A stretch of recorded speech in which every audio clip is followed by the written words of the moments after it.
She said it with a smirk, like royalty delivering a final verdict. You have no other choice. The entire room seemed to freeze.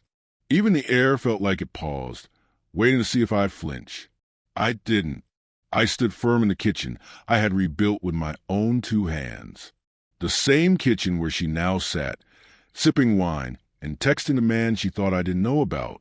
I looked at her, really looked. All sharp edges now, like someone who'd long forgotten how to be gentle. That smirk, it belonged to someone who thought they held the knife. She expected begging, thought I'd collapse. But she forgot who I was before I became what she needed. I skipped meals to scrape together the down payment for our first home, took extra shifts so she could chase her interior design degree, held our daughter with one arm while painting walls with the other, gave her a life made for Instagram. She wanted safety. I built it. She wanted dreams. I paid for them. She wanted more, always more. And I never asked for applause, just loyalty. But loyalty, I've learned, is invisible until it's gone. It started with her silences, not angry, just hollow. Praises turned into nitpicks. Late nights rebranded as work. Her touch disappeared. She rolled her eyes when I asked if something was wrong, laughed at the anniversary gift I spent 3 months saving for, mocked the way I spoke to our son, like his words had weight. You're too soft, she told me once. But hey, at least you're good with money. She was joking, but jokes come from somewhere real. So I started paying attention, quietly, and what I heard shattered me.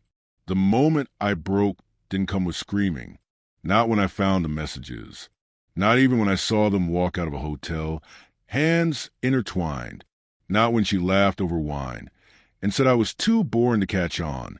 No, it happened when my daughter looked up at me and asked, "Why does Mom smile more when you're not here?" That was it. That was the moment everything changed. I looked at her, eyes wide, still untouched by all this, and I made a silent promise. She would never grow up believing that love meant disappearing. So I got quiet. No shouting, no scenes, just long commutes, late nights at the office. I started documenting every message, every withdrawal, every lie. Then I hired a lawyer. Not just any lawyer, the kind that knows how to take down a narcissist and leave no trace.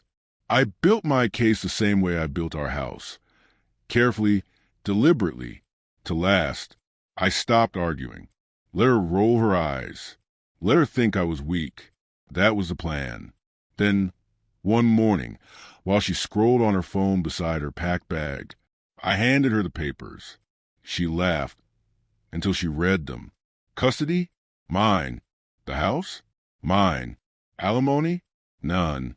Turns out screenshots, camera footage, and sworn statements tend to shift the outcome. Turns out her freedom came with fine print she never bothered to read. She screamed. She threatened.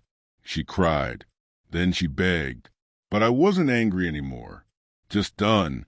She looked at me, stunned, and asked, "How could you do this to me?"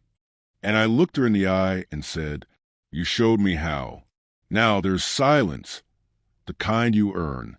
Our daughter sleeps soundly. Our son laughs again. They no longer tense up at slammed doors or cold shoulders. Sometimes I catch them watching me, unsure, like they're still wondering if I'll vanish too. So I stay, not just physically. I stay with presence, with care. I cook.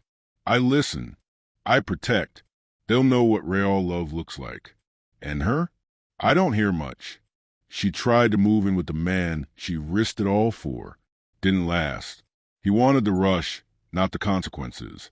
Now she's in a rented apartment across town.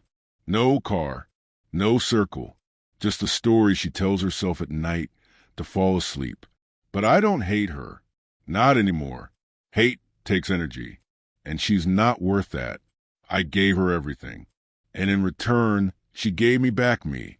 Some nights, when the house is still and the weight finally lets go, I pass by the mirror and catch a glimpse of the man I used to be, the one I buried to become what she wanted, the one she never really saw, the one I almost forgot. And I gnawed to him because he didn't yell. He didn't collapse.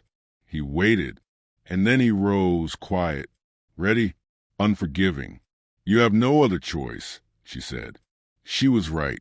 But what she never understood, neither did I,